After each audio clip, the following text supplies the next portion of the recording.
जय हिंद, नमस्कार। आप देख रहे हैं डीएनआई टुडे। खबर भदोही से। गोपीगंज को मिलेगी आदर्श नगर पालिका की सुविधाएं। अमिता। लगभग 5 दशक बाद शासन ने गोपीगंज नगर को आदर्श नगर पालिका में शामिल करने का शासन आदेश जारी कर दिया है। नगरवासियों ने शासन आदेश जारी होते ही और अधिक सुविधाएं बढ़ने को लेकर एक बार फिर से उम्मीदें लगा रखे हैं। उधर नगर प्रशासन बढ़ने वाली सुविधाओं को अंतिम रूप देने में सर्वे और कार्य योजनाओं की रूपरेखा तय करने की गति भी बढ़ा दी है। उक्त नगर पालिका की स्थापना वाराणसी जनपद रहने के दौरान हुई थी। भदोही जनपद का सृजन होने पर भी वही सुविधाएं मिलने से नगरीय विकास सहित कर्मचारियों के वेतन पेंशन भुगतान का रोना दूर होने का नाम नहीं ले रहा था। बजटीय प्राविधान बढ़ाने समेत अन्य गाइडलाइनों में संशोधन की मांग प्रतिवर्ष करने की औपचारिकताएं नहीं रुक रही थी। बजटीय व्यवस्था न बढ़ने का परिणाम नगरवासी अभी तक अधूरी व्यवस्थाओं पर निर्भर हैं। अधिशासी अधिकारी अमिता सिंह ने कहा कि आदर्श निकाय योजना में सबसे छोटी निकायों को शामिल करने का शासन आदेश था।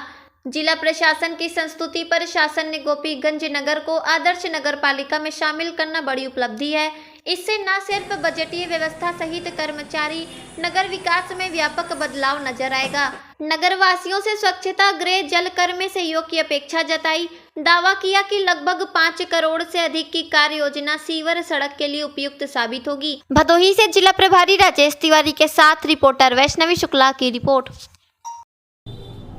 मैंने लोगों के अथक प्रयास करने के बाद जो है नगर पालिका गोपीगंज अभी आदर्श नगर पालिका में सम्मिलित हो गया है। तो इस अवसर पर पहले आप क्या कहना चाहते हैं? प्रयास तो हम लोगों के बहुत दिनों से थे।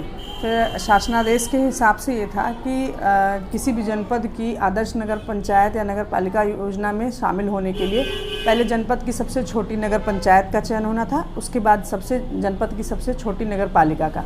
तो उस क्रम में यहाँ पे जनपद की और नगर पंचायतें संतृप्त हो गई हैं। तो उसके बाद नगर पालिका सिर्फ यहाँ पे 2 ही है, जिसमें छोटी नगर पालिका गोपीगंज के नाते इसके चयन का प्रस्ताव शासन ने मांगा था मई में, जिसमें डीएम साहब के दस्तखत से और हम लोगों के प्रयास से चूँकि इसमें वसूली होनी चाहिए 80 से 100% आदर्श नगर पंचायत चयनित होने के लिए, और जो भी 3-4 मानक हैं उसको नगर पालिका गोपीगंज ने पूरा किया, जिसमें हम लोगों के प्रयास से और फिर डीएम साहब के पत्र से ये सूचना शासन को गई, जिससे इस निकाय का चयन आदर्श नगर पालिका या आदर्श नगर पंचायत में नगर पालिका परिषद गोपीगंज का चयन हुआ।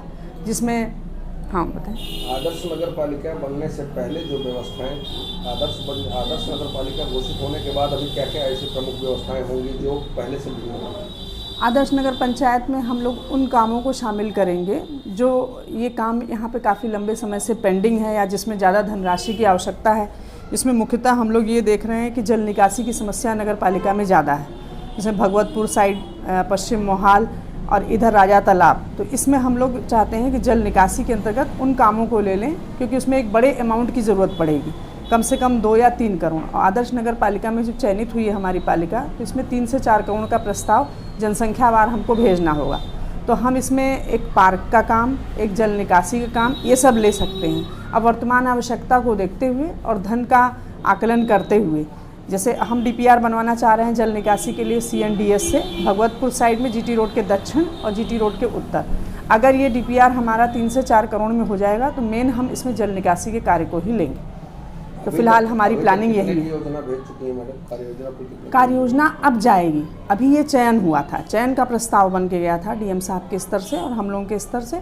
अब डीपीआर बन के जाएगा, जिसमें 3 से 4 करोड़ का डीपीआर बन के जाना है, तो जो शासन से स्वीकृत होगा। तो इस पे हम लोग अब काम शुरू कर दिए हैं कि जल निकासी के संबंध में हम डीपीआर इसका बनवाने का प्रयास कर रहे हैं। किसी दक्ष एजेंसी के माध्यम से ये जल निकासी का कार्य हम लोग डीपीआर बनवाना चाह रहे हैं। अभी आदर्श नगर पालिका हो जाने के बाद नगरवासियों के लिए कोई संदेश देना चाहेंगे आप? आदर्श नगर पालिका हो जाएगा तो हमारे नागरिकों के लिए मेरी तरफ से यही संदेश है कि जो जल निकासी की समस्या से इतने सालों से जूझ रही है नगर, और 3-4 वार्ड मेंबर इसके लिए बहुत प्रयासरत हैं, बहुत परेशान हैं, उस समस्या से निजात मिलेगी और हमारा एक स्वच्छ वातावरण बनाने में सहयोग मिलेगा, जिससे प्रधानमंत्री जी की स्वच्छ भारत मिशन जो है वो कामयाब हो सकेगा।